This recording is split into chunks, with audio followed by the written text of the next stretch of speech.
ಇವರು ಹುಟ್ಟಿದ್ದು ಮಹಾರಾಷ್ಟ್ರ ರಾಜ್ಯದ ಒಂದು ಶಿರಡಿ ಎಂಬ ಒಂದು ಗ್ರಾಮದಲ್ಲಿ ಇವರು ಹುಟ್ಟುತ್ತಾರೆ ಅಂತೆ. ಆದ್ರೆ ಹುಟ್ಟಿದ್ ಹೇಗೆ ಅಂತಂದ್ರೆ ಇವರ ತಂದೆ ತಾಯಿ ಹುಟ್ಟಿದ ತಕ್ಷಣ ಆ ಪಾಪುವನ್ನ ಏನ್ ಮಾಡ್ತಾರೆ ಅಂತಂದ್ರೆ ಒಂದು ಬಾಳೆಯಲ್ಲಿ ಹಾಕಿ ಈ ಒಂದು ಬೀದಿ ಪಕ್ಕದಲ್ಲಿ ಮಂಗಿಸಿ ಹೋಗಿಬಿಡ್ತಾರಂತೆ.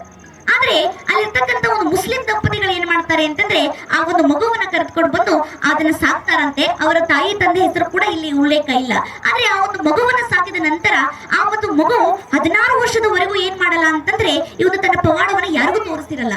ಆದ್ರೆ ತಿರ್ಗಾ ಅಚಾನಕ್ ಆಗಿ ಶಿರಡಿಗೆ ಆ ಒಂದು ಮಗು ಬಂದಾಗ, ಶಿರಡಿಗೆ ಸಾಯಿನಾಥರು ಹೋದಾಗ ಅಲ್ಲಿ ಏನಾಗುತ್ತೆ ಅಂತಂದ್ರೆ ಇವ್ರು ಏನ್ ಮಾಡ್ತಾರೆ, ಒಬ್ಬಂಟಿಯಾಗಿ ಏನ್ ಮಾಡ್ತಾ ಇರ್ತಾರೆ ಅಂತಂದ್ರೆ ಒಂದು ಮರದ ಕೆಳಗೆ ಏನ್ ಮಾಡ್ತಾ ಇರ್ತಾರೆ ಅಂದ್ರೆ ಇವರು ಧ್ಯಾನವನ್ನ ಮಾಡ್ತಾ ಇರ್ತಾರೆ. ಯಾರೇ ಎಷ್ಟೇ ಪ್ರಶ್ನೆಯನ್ನು ಕೇಳಿದ್ರು ಕೂಡ ಇವರು ಅದಕ್ಕೆ ಏನ್ ಮಾಡ್ತಾ ಇರಲಿಲ್ಲ, ಉತ್ತರನೇ ಕೊಡ್ತಾ ಇರಲಿಲ್ಲ.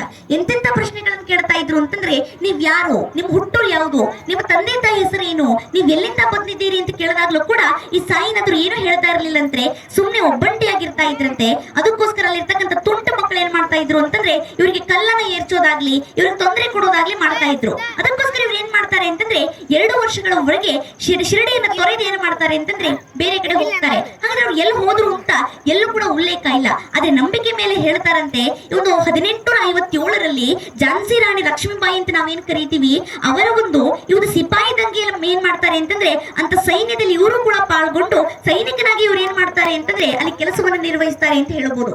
ತಿರ್ಗಾ 2 ವರ್ಷ ಆದ ನಂತರ ತಿರ್ಗಾ ಏನ್ ಮಾಡ್ತಾರೆ ಅಂದ್ರೆ ಶಿರಡಿಗೆ ಬರ್ತಾರಂತೆ. ಆಗ ಇವರು ಪವಾಡಗಳು ಏನಾಗ್ತಾ ಇದಾವೆ ಅಂತಂದ್ರೆ ಆಗ ಇವರು ಪವಾಡಗಳನ್ನ ತೋರಿಸ್ಲಿಕ್ಕೆ ಶುರು ಮಾಡ್ತಾರೆ ಅಂತ ಹೇಳ್ಬೋದು. ಸಾಯಿನಾಥರು ಅಂತ ತಗೊಂಡಾಗ ಇವ್ರು ಎಂತೆಂತ ಪವಾಡಗಳನ್ನ ಮಾಡಿದ್ರು ಅಂತ ನೋಡೋದಾದ್ರೆ ಹೇಳ್ತಾರಂತೆ ಏನಪ್ಪಾ ಅಂತಂದ್ರೆ ಈ ಒಂದು ನಾವೇನ್ ಅಕ್ಕಿಯನ್ನ ಬೇಯಿಸ್ತಾ ಇರ್ತೀವಿ, ಒಲೆ ಮೇಲಿಟ್ಟು ಅಕ್ಕಿಯನ್ನು ಬೇಯಿಸ್ತಾ ಇರ್ತೀವಿ, ಅದು ಅಕ್ಕಿ ಬೆಂದಿದೆಯೋ ಇಲ್ಲೋ ಅಂತ ನಾವು ಕಂಡು ಹಿಡಿಯಕ್ಕೆ ಏನ್ ಮಾಡ್ತೀವಿ ಅಂದ್ರೆ ಒಂದು ಸೌಟನ್ನು ಅಥವಾ ಒಂದು ಚಮಚಿಯನ್ನು ಏನ್ ಮಾಡ್ತೀವಿ ಬಳಸ್ತೀವಿ. ಆದ್ರೆ ಇವ್ರು ಸಾಯಿನಾಥರು ಏನ್ ಮಾಡಿದ್ರು ಅಂತಂದ್ರೆ ಸ್ವತಃ ತಮ್ಮ ಕೈಯನ್ನ ಒಂದು ಬಿಸಿ ಒಂದು ಅಕ್ಕಿಯಲ್ಲಿ ಇಟ್ಟು ಏನ್ ಮಾಡಿದ್ರು ಅಂತಂದ್ರೆ ಅದನ್ನ ಕೈಯಾಡಿ ನೋಡಿದ್ರಂತೆ ಅಕ್ಕಿ ಬೆಂದಿದೆಯೋ ಇಲ್ಲೋ ಅಂತ.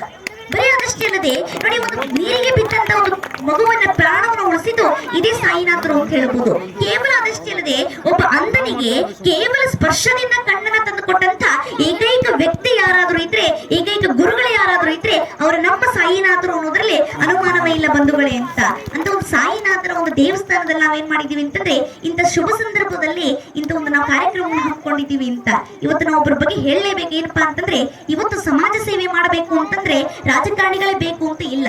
ಆದ್ರೆ ಇವತ್ತು ಹಿರಿಯ ಅಧಿಕಾರಿಗಳಾಗಿ ಇಡೀ ಜಗತ್ತಿಗೆ, ಇಡೀ ಸಮಾಜಕ್ಕೆ ಏನ್ ಮಾಡ್ತಾ ಇದ್ದಾರೆ ಅಂತಂದ್ರೆ ಸೇವೆಯನ್ನ ಮಾಡ್ತಾ ಇರ್ತಕ್ಕಂಥ ದೊಡ್ಡ ಸಮಾಜ ಸೇವಕರು ಯಾರಾದ್ರೂ ಇದ್ರೆ ಅವರು ನಮ್ಮ ವಿಶ್ವನಾಥ್ ಸರ್ ಅನ್ನೋದ್ರಲ್ಲಿ ಅನುಮಾನವೇ ಇಲ್ಲ ಬಂಧುಗಳೇ ಅಂತ ನೋಡಿ. ಅದೇ ರೀತಿ ಇನ್ನೊಬ್ರು ಏನ್ ಮಾಡ್ತಂದ್ರೆ ನಾ ಇನ್ನೊಬ್ರನ್ನ ಹೇಳ್ಬೇಕು, ನಮ್ಮೂರಲ್ಲೇ ಹುಟ್ಟಿದ್ದಾರಂತೆ, ಆದ್ರೆ ಇನ್ನೂವರೆಗೂ ನಾವು ಅವ್ರನ್ನ ಕಂಡಿಲ್ಲ. ಆದ್ರೆ ನಮ್ಮ ತಂದೆಯವರು ಅವಾಗ ಅವ್ರು ಹೇಳ್ತಾ ಇದ್ರು ಏನಪ್ಪಾ ಅಂತಂದ್ರೆ ಅವ್ರು ಏನ್ ಮಾಡಿದ್ರು ಅಂತಂದ್ರೆ ಅವ್ರ ಹೆಸರನ್ನ ಹೇಳಲ್ಲ, ಆದ್ರೆ ಹೇಳ್ತೇನೆ ಏನಪ್ಪಾ ಅಂತಂದ್ರೆ ಅವ್ರು ಏನ್ ಮಾಡಿದ್ರು ಅಂತಂದ್ರೆ ಅವರಿಗೆ ಎಲ್ಲ ಓದಿದ್ರಂತೆ, ಅವ್ರಿಗೆ ಒಂದು ಶಿಕ್ಷಕ ವೃತ್ತಿ ಬಂದಿತ್ತಂತೆ. ಅಂದ್ರೆ ಸರ್ಕಾರಿ ಒಂದು ವೃತ್ತಿ, ನಿಮ್ಗೆ ಶಿಕ್ಷಕ ಒಂದು ವೃತ್ತಿ ಬಂದಿದೆ, ನೀವು ಅದಕ್ಕೆ ಏನ್ ಮಾಡಿ ಅಂತಂದ್ರೆ ಆಯ್ಕೆ ಆಗಿದ್ದೀರಿ ಅಂತಂದಾಗ ಅವ್ರು ಹೇಳ್ತಾರಂತೆ ಇಲ್ಲ ನಾನು ಶಿಕ್ಷಕ ವೃತ್ತಿಗೆ ಬರೋದಿಲ್ಲ ಅಂತ ಹೇಳ್ತಾರಂತೆ.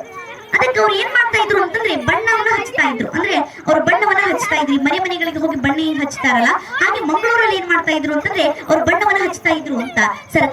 ಸರ್ಕಾರಿ ಒಂದು ಗೌರ್ಮೆಂಟಿನ ಒಂದು ಕೆಲಸ ಸಿಕ್ಕರೂ ಕೂಡ ಅವ್ರು ಏನ್ ಮಾಡ್ತಾ ಇರ್ಲಿಲ್ಲ ಅಂತಂದ್ರೆ ಅದಕ್ಕೆ ಹೋಗಿ ಅವ್ರು ಏನ್ ಮಾಡ್ಲಿಲ್ಲ ಅಂತಂದ್ರೆ ಅಲ್ಲಿ ಕೆಲಸವನ್ನ ನಿಭಾಯಿಸ್ತಿಲ್ಲ. ಯಾಕೆ ಅಂದ್ರೆ ತನ್ನ ವೃತ್ತಿ ಗೌರವಕ್ಕೆ ಚ್ಯುತಿ ಬರಬಾರ್ದು ಅನ್ನೋ ಒಂದು ಕಾರಣಕ್ಕೆ ಅವರು ಸರ್ಕಾರಿ ಒಂದು ಕೆಲಸವನ್ನು ಏನ್ ಮಾಡ್ಲಿಲ್ಲ ಅಂತ ಆಯ್ಕೆ ಮಾಡ್ಕೊಳ್ಳಿಲ್ಲಂತೆ. ಆದ್ರೆ ಅವತ್ತಿನ ಒಂದು ಕಡುಬಡತನ ಹೇಗಿತ್ತು ಅಂತಂದ್ರೆ 9 ಜನ ಇದ್ರಂತೆ, 9 ಜನಕ್ಕೆ ಅಕ್ಕಿ ಮಾಡಿದ್ರೆ, ಅನ್ನವನ್ನ ಮಾಡಿದ್ರೆ ಅಕ್ಕಿ ಸಾಲೋದಿಲ್ಲ, ಅದಕ್ಕೋಸ್ಕರ ಗಂಜಿಯನ್ನ ಮಾಡ್ತೀನಿ, ಗಂಜಿಯನ್ನ ಕುಡಿದು 9 ಜನ ಜೀವಿಸ್ತಾ ಇದ್ರಂತೆ. ಆದ್ರೆ ಇವತ್ತು 9 ಜನರಿಗೆ ದಾನವನ್ನ ನೀಡಿದ್ದ, 9 ಜನರಿಗೆ ಕೆಲಸವನ್ನ ನೀಡಿರ್ತಕ್ಕಂಥ ವ್ಯಕ್ತಿ ಯಾರಾದ್ರೂ ಇದ್ರೆ ಅಂತ ಸಮಾಜ ಸೇವಕರು ಅಂತಾನೆ ಹೇಳ್ಬೋದು. ಅವರು ಸುರೇಶ್ ಅಣ್ಣವರು ಅಂತ ಹೇಳ್ಬೋದು. ಅವರು ಕೂಡ ಇಲ್ಲಿ ಬಂದಿದ್ದಾರಂತೆ. ಆದ್ರೆ ಇವತ್ತು ನಾವು ನೋಡಿಲ್ಲ ಅವರನ್ನ. ಬಂದಿದ್ದಾರೆ ಅಂತಂದ್ರೆ ನಾವ್ ಏನ್ ಮಾಡ್ತೀವಿ ಅಂತಂದ್ರೆ ನೋಡಬಹುದಿತ್ತು, ಆದ್ರೆ ಏನೋ ಒಂದು ಕಾರಣಕ್ಕಾಗಿ ಅವ್ರು ಬಂದಿಲ್ಲ ಅಂತ ಅಂದ್ರು. ಅದಕ್ಕೋಸ್ಕರ ಅವರನ್ನು ಕೂಡ ನಾನು ನೆನದೆ ಏನ್ ಮಾಡ್ತೀನಿ ಅಂತಂದ್ರೆ ಇವತ್ತಿನ ಕಾರ್ಯಕ್ರಮದಲ್ಲಿ ನಾನು ಮಾತನಾಡ್ತೀನಿ. ಅದೇ ರೀತಿ ಎಲ್ಲಾದ್ರೂ ತಪ್ಪಿದ್ದಲ್ಲಿ ನನ್ನ ಕ್ಷಮಿಸಿ ಅಂತ ಹೇಳ್ತಾ ಕನ್ನಡದ ಬಗ್ಗೆ ನಾನು ಎಲ್ಲಿ ಹೋದ್ರೂ ಬಿಡೋದಿಲ್ಲ. ಅದಕ್ಕೋಸ್ಕರ ಕನ್ನಡ ಅಂತ ತಗೊಂಡಾಗ ಕನ್ನಡವೇ ನನ್ನ ಹೆಮ್ಮೆ ಅಂತ ಹೇಳ್ಬೋದು. ಯಾಕೆ ಅಂತ ನೋಡೋದಾದ್ರೆ ಕನ್ನಡ, ನಾವೆಲ್ಲರೂ ಕನ್ನಡಿಗರಾಗಿ ನಾವೆಲ್ಲರೂ ಹೆಮ್ಮೆ ಪಡಬೇಕು. ಯಾಕೆ ಅಂತ ನೋಡೋದಾದ್ರೆ ಕನ್ನಡ ಕ ಅಂದ್ರೆ ಕಷ್ಟದಲ್ಲೂ, ನ ಅಂದ್ರೆ ನಷ್ಟದಲ್ಲೂ, ದ ಅಂದ್ರೆ ಧೈರ್ಯದಿಂದ ಮುನ್ನೋಗುವಂತ ಸಂದೇಶವನ್ನ ಕೊಡ್ತಕ್ಕಂಥ ಏಕೈಕ ಭಾಷೆ ಯಾವ್ದಾದ್ರು ಇದ್ರೆ ಅದು ನಮ್ಮ ಕನ್ನಡ ಭಾಷೆ ಅನ್ನೋದ್ರಲ್ಲಿ ಅನುಮಾನವೇ ಇಲ್ಲ ಬಂಧುಗಳೇ ಅಂತ ನೋಡಿ.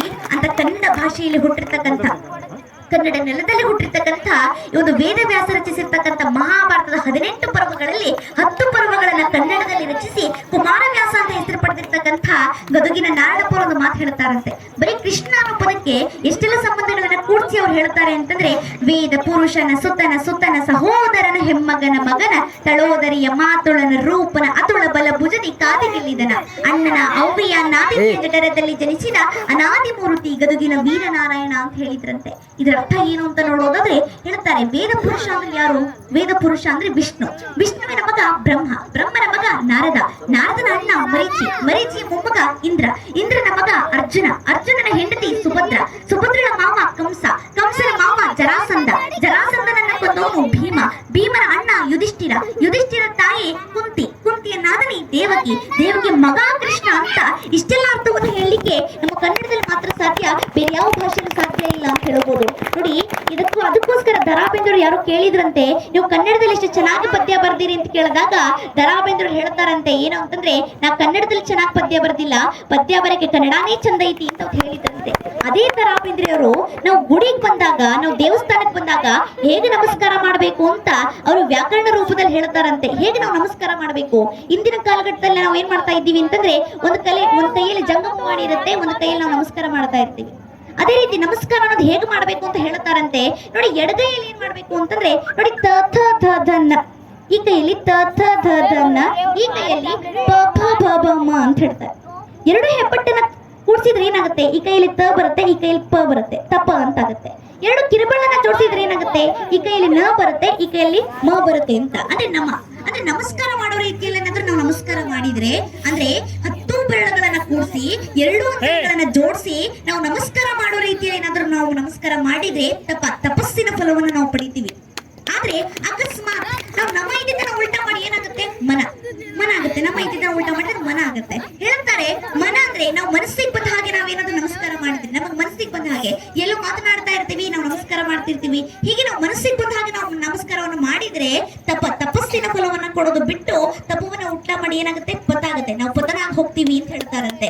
ಇಂಥ ಒಂದು ಅರ್ಥವನ್ನ ಕೊಡುವಂತ ಒಂದು ಭಾಷೆ ಯಾವ್ದಾದ್ರು ಇದ್ರೆ ಅದು ನಮ್ಮ ಕನ್ನಡ ಭಾಷೆ ಅಂತ ಹೇಳ್ತೀವಿ. ಅದಕ್ಕೋಸ್ಕರ ಇವತ್ತು ಮಧುಮೇಹ ಇದ್ದವರಿಗೆ ಸಕ್ಕರೆ ಕೊಡಲ್ಲ, ಅದೇ ರೀತಿ ರಕ್ತದೊತ್ತಡ ಇದ್ದವರಿಗೆ ಉಪ್ಪು ಕೊಡಲ್ಲ. ನಾ ಇರೋವರೆಗೂ ನನ್ನ ಕನ್ನಡವನ್ನ ಬಿಡಲ್ಲ, ಕನ್ನಡಿಗರ ತಂಟೆಗೆ ಬಂದ್ರೆ ಚೆನ್ನಾಗಿರಲ್ಲ ಅನ್ನೋ ಒಂದು ಮಾತನ್ನ ಹೇಳುತ್ತಾ ನನ್ನ ಒಂದು ತೊಡರುಗಳನ್ನ ಆಲಿಸಿದಂತ ತಮ್ಮೆಲ್ಲರಿಗೂ ಕೂಡ ನನ್ನ ಹೃದಯಪೂರ್ವಕವಾಗಿರ್ತಕ್ಕಂಥ ಅನಂತ ಕೋಟಿ ಧನ್ಯವಾದಗಳನ್ನ ತಿಳಿಸ್ತಾ, ಎಲ್ಲಾದ್ರೂ ತಪ್ಪಿದ್ದಲ್ಲಿ ಕ್ಷಮಿಸಿ ಅಂತ ಹೇಳ್ತಾ, ನಮ್ಮ ಅಕ್ಕಿ ಹಾಲೂರಿನ ಜನತೆ ಮೇಲೆ ಆ ಸಾಯಿನಾಥರ ಆಶೀರ್ವಾದ ಎಲ್ರಿಗೂ ಇರ್ಲಿ ಅಂತ ಹೇಳ್ತಾ, ಎಲ್ಲ ಕನ್ನಡ ಮನಸ್ಸುಗಳಿಗೆ ನನ್ನ ಹೃತ್ಪೂರ್ವಕವಾದಂತಹ ಧನ್ಯವಾದ. ಜೈ ಹಿಂದ್, ಜೈ ಕರ್ನಾಟಕ.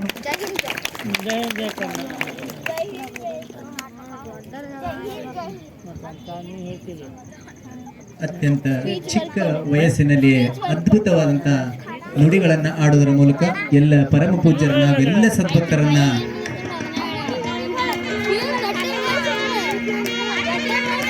ಈಗ ವೇದಿಕೆ ಮುಖಾಂತರವಾಗಿ ಪರಮ ಪೂಜ್ಯರುಗಳಿಂದ ಹಾಗೂ ಎಲ್ಲ ಸದ್ಭಕ್ತರ ಪರವಾಗಿ ಕುಮಾರಿ ಅನುಷಾ ಹಿರೇಮಠ್ ಇವರಿಗೆ ಶ್ರೀರಕ್ಷೆಯ ಕಾರ್ಯಕ್ರಮ. ಎಲ್ಲ ತಾಯಂದಿರು ಜೋರಾದ ಚಪ್ಪಾಳೆಯೊಂದಿಗೆ ಆ ಮಗುವಿಗೆ ತುಂಬ ಹೃದಯದ ಪ್ರೋತ್ಸಾಹದಾಯಕ ಅಭಿನಂದನೆಗಳನ್ನು ಸಲ್ಲಿಸುವುದರ ಮೂಲಕ ಇವತ್ತಿನ ದಿನ ಅನುಷಾ ಹಿರೇಮಠ್ ಅವಳ ಜನ್ಮದಿನವನ್ನು ಎಲ್ಲ ಪರಮ ಪೂಜ್ಯರ ಸಮ್ಮುಖದಲ್ಲಿ ಆಚರಿಸಿಕೊಳ್ತಾ ಇರೋದು ಮತ್ತೊಂದು ವಿಶೇಷ. ಅಂತ ಸೌಭಾಗ್ಯವನ್ನು ವೇದಮೂರ್ತಿ ಶಾಂತೇಶ ಶಾಸ್ತ್ರಿಗಳು ಒದಗಿಸಿಕೊಟ್ಟಿದ್ದಾರೆ. ಆ ಮಗುವಿಗೆ ತಾವೆಲ್ಲರೂ ಜೋರಾದ ಚಪ್ಪಾಳೆಯೊಂದಿಗೆ ಜನ್ಮದಿನದ ಶುಭಾಶಯಗಳನ್ನು ಕೋರಬೇಕಾಗಿ ತಮ್ಮಲ್ಲಿ ವಿನಂತಿಸಿಕೊಳ್ತಾ, ಆ ಮಗುವಿಗೆ ಮತ್ತೊಮ್ಮೆ ತುಂಬ ಹೃದಯದ ಧನ್ಯವಾದಗಳನ್ನು ಅರ್ಪಿಸುತ್ತಾ ಕಾರ್ಯಕ್ರಮದ ವೇದಿಕೆ ಮೇಲೆ